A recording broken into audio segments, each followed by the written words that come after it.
सुप्रभात बाल मित्रों, आज 4 अप्रैल है और अभ्युदयवाणी की रेलगाड़ी एक बार फिर से आपको ले चलने के लिए तैयार है। आपके दोस्त और हमसफर प्रेम वर्मा के साथ आज के रोमांचक, ज्ञानवर्धक और नैतिक शिक्षा से भरपूर एक अद्भुत यात्रा में, जहां हम नए विचारों से प्रेरित होंगे, नई जानकारी हासिल करेंगे और जीवन के मूल्यों को समझेंगे। तो आइए इस सफर की शुरुआत करते हैं आज के प्रेरणादायक सुविचार से। जो आप बन सकते थे वह बनने के लिए कभी देर नहीं हुई। It's never too late to be what you might have been.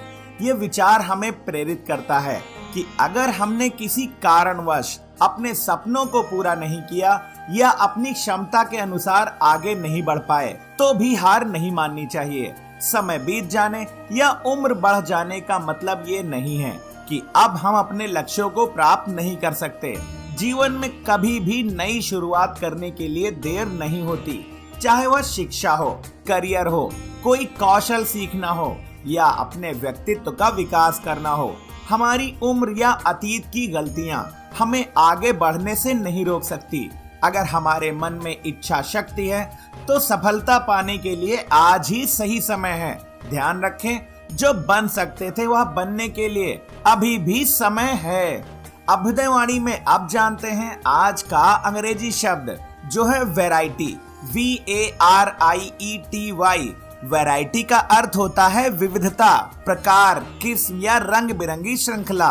उदाहरण के लिए, India has a great variety of festivals. Bharat में त्योहारों की एक बड़ी विविधता देखने को मिलती है। आगे बढ़ते हैं इस सफर में और आनंद लेते हैं आज की पहेली का। उस गाने का नाम बताओ जिसे पूरी दुनिया में गाया जाता है। इस पहेली का जवाब है हैप्पी बर्थडे टू यू। अब अगला स्टेशन है आज का इतिहास। इतिहास हमें अतीत से सीखने और वर्तमान को बेहतर बनाने का मौका देता है। आइए इतिहास के पन्नों में आज 4 अप्रैल की कुछ प्रमुख घटनाओं पर नजर डालें। 4 अप्रैल सन 1889 को प्रसिद्ध हिंदी कवि, लेखक, नाटककार और पत्रकार माखनलाल चतुर्वेदी का जन्म मध्य प्रदेश के बावई, अब होशंगाबाद जिले में हुआ। उन्हें कर्मवीर और हिम किरीटिनी जैसी रचनाओं के लिए जाना जाता है। उन्हें 1955 में पद्म भूषण और 1963 में साहित्य अकादमी पुरस्कार से सम्मानित किया गया। 4 अप्रैल 1910 को दार्शनिक और योगी श्री अरबिंदो यानी अरविंद घोष ब्रिटिश शासन से जेल से आजाद होने के बाद पांडिचेरी यानी पुडुचेरी पहुंचे। वहां उन्होंने एक आध्यात्मिक आश्रम श्री अरविंदो आश्रम की स्थापना की, जो आज भी दुनिया भर में साधकों के लिए प्रेरणा स्रोत है। 4 अप्रैल 1949 को आज ही उत्तरी अटलांटिक संधि संगठन यानी नाटो की स्थापना हुई। इसका मुख्य उद्देश्य शीत युद्ध के दौरान सोवियत संघ और वारसा संधि के खतरों के खिलाफ सामूहिक सुरक्षा प्रदान करना था। इसकी स्थापना में 12 देशों ने हस्ताक्षर किए थे, जिसमें अमेरिका, ब्रिटेन, फ्रांस और कनाडा जैसे प्रमुख राष्ट्र शामिल थे। 4 अप्रैल 1968 को अमेरिकी नागरिक अधिकार आंदोलन के नेता मार्टिन लूथर किंग जूनियर को टेनेसी के मेम्फिस में एक मोटेल में गोली मार दी गई। उन्हें अस्पताल ले जाया गया, जहां शाम 7:05 पर उनकी मृत्यु हो गई। उनकी हत्या ने पूरी दुनिया में आक्रोश और विरोध प्रदर्शनों को जन्म दिया। 4 अप्रैल 1975 को बिल गेट्स और पॉल एलन ने अल्बुकर्क, न्यू मैक्सिको, अमेरिका में माइक्रोसॉफ्ट कंपनी की स्थापना की। आज यह कंपनी दुनिया की सबसे बड़ी सॉफ्टवेयर कंपनियों में से एक है और विंडोज, ऑफिस, एक्सोर जैसे उत्पादनों के लिए प्रसिद्ध है। अभ्युदयवाणी की अगली कड़ी प्रेरक व्यक्तित्व में आज हम जानेंगे अरविंद घोष या श्री अरविंद के बारे में। 15 अगस्त 1872 को कलकत्ता में जन्मे अरविंद घोष एक योगी एवं दार्शनिक थे, जिन्होंने राजनीति, साहित्य और आध्यात्म के क्षेत्र में समान रूप से योगदान दिया। अरविंद घोष ने युवावस्था में स्वतंत्रता संग्राम में क्रांतिकारी के रूप में भाग लिया। उन्होंने वंदे मातरम नामक अखबार निकाला, जिससे लोगों में देशभक्ति की भावना जगी। 1908 में उन्हें अलीपुर बम केस में गिरफ्तार कर लिया गया। जेल में उन्हें गहरे आध्यात्मिक अनुभव हुए। जिसके बाद वे एक योगी बन गए और 1910 में वे पौंडीचेरी चले गए। वहां उन्होंने एक आश्रम स्थापित किया जहां उन्होंने वेद, उपनिषद, ग्रंथों आदि पर टीका लिखी। योग और आध्यात्म पर कई मौलिक ग्रंथ लिखे। उनका पूरे विश्व में दर्शन शास्त्र पर बहुत प्रभाव रहा है।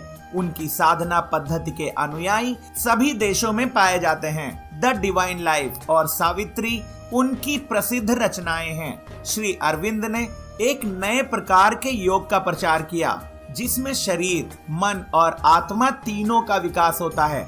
उन्होंने ऑरोविल शहर की कल्पना की जो आज भी मौजूद है। 5 दिसंबर 1950 को उनका निधन हो गया।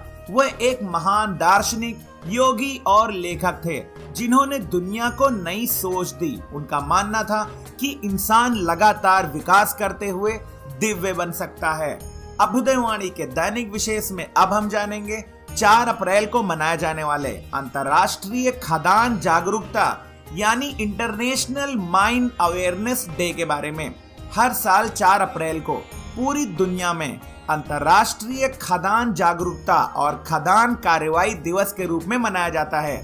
यह दिवस संयुक्त राष्ट्र द्वारा 8 दिसंबर 2005 को घोषित किया गया था और पहली बार 4 अप्रैल 2006 को मनाया गया। इसका मुख्य उद्देश्य युद्ध काल में बिछाई गई खदानों यानी लैंड माइंस और विस्फोटक अवशेषों से होने वाले खतरों के प्रति लोगों को जागरूक करना है।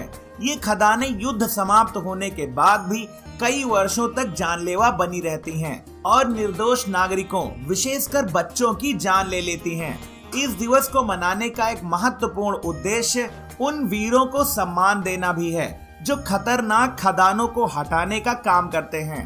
साथ ही यह दिन उन पीड़ितों की सहायता पर भी ध्यान केंद्रित करता है जो इन विस्फोटकों की वजह से अपंग हो गए हैं या जिन्होंने अपने प्रियजनों को खोया है। विश्व स्वास्थ्य संगठन WHO के अनुसार हर साल हजारों लोग इन खदानों के कारण मारे जाते हैं या गंभीर रूप से घायल होते हैं। जम्मू कश्मीर और पूर्वोत्तर राज्यों में सीमावर्ती इलाकों में बिछी खदानों को हटाने का कार्य लगातार जारी है। भारतीय सेना और कई गैर सरकारी संगठन इस दिशा में काम कर रहे हैं। इसके अलावा इस दिन स्कूलों और कॉलेजों में जागरूकता कार्यक्रम आयोजित किए जाते हैं ताकि लोग इन खतरों से बचने के तरीके सीख सकें। अभ्युदयवाणी के अंतिम पड़ाव पर अब सुनते हैं आज की प्रेरणादायक बाल कहानी जिसका शीर्षक है तितली का संघर्ष। एक बच्चा प्रतिदिन की तरह बगीचे में टहल रहा था कि अचानक उसकी नजर एक टहनी पर लटके कोकून पर पड़ी। वह रोज उसे देखने लगा।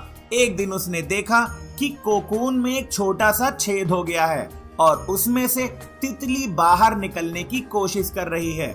तितली बार बार प्रयास करती पर बहुत समय बीत जाने के बाद भी वह बाहर नहीं निकल पा रही थी। बच्चे को तितली पर दया आ गई। उसने सोचा क्यों ना इस बेचारी की मदद की जाए। उसने एक कैंची ली और कोकून के छेद को बड़ा कर दिया। इससे तितली आसानी से बाहर निकल आई। बच्चा खुश होकर उसके पंख फैलाकर उड़ने का इंतजार करने लगा, लेकिन ऐसा हुआ नहीं। तितली के पंख सूखे और मुरझाए हुए थे और वह जमीन पर ही रेंगती रह गई, कभी उड़ नहीं पाई। बच्चे को बाद में पता चला कि प्रकृति ने कोकून से निकलने की प्रक्रिया को कठिन इसलिए बनाया है ताकि तितली का शरीर उस संघर्ष के दौरान ही अपने पंखों को मजबूत बना सके। कोकून से धीरे धीरे बाहर निकलने की कोशिश करते हुए उसके शरीर का तरल पदार्थ पंखों तक पहुंचता है जिससे वह पूरी तरह विकसित हो पाते हैं। उसकी जल्दबाजी और दया ने तितली की प्राकृतिक विकास प्रक्रिया को ही बाधित कर दिया। ये कहानी हमें सिखाती है कि जीवन में संघर्ष हमें मजबूत बनाते हैं। बिना मेहनत और धैर्य के अगर हमें सब कुछ आसानी से मिल जाए तो हम विकास नहीं कर पाते। कठिनाइयां ही हमारी क्षमताओं को निखारती हैं, इसलिए उनसे घबराने के बजाय उनका सामना करना सीखना चाहिए।